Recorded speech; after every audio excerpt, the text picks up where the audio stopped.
সকালের শুরুটা হলো মোচার খোসা ছাড়িয়ে। একে একে সব ফুলগুলো বের করে নিলাম। তারপর ফুলগুলো ভালো করে ধুয়ে লবণ দিয়ে সেদ্ধ হতে দিলাম। পাশে আলু আর পেঁপে টুকরো করে কেটে নিলাম। আলুগুলোকে মোচার সঙ্গে সিদ্ধ বসালাম, আর পেঁপেগুলোকে অল্প তেলে হালকা করে ভেজে রাখলাম।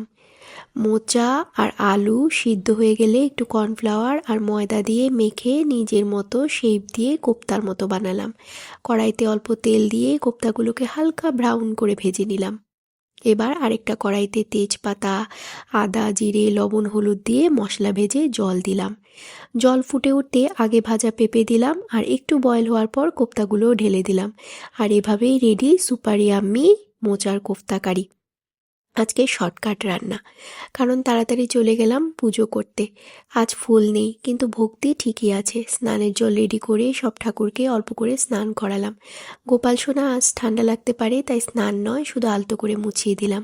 ফুল না থাকলে কি হবে, তুলসী তো আছে, তাই চন্দন দিয়ে তুলসী ঠাকুরের চরণে দিলাম। তারপরে ধূপ মোমবাতি দিয়ে ভক্তি ভরে আরতি করে নিলাম। আজকের পুজোটা এভাবেই সম্পন্ন করলাম। আর শেষে প্রতিদিনের মতো হনুমান চালিসা পাঠ। মনটা একবারই শান্ত হয়ে গেল। ভালো থেকো তোমরা, আবার পরে আসবো। Bye bye.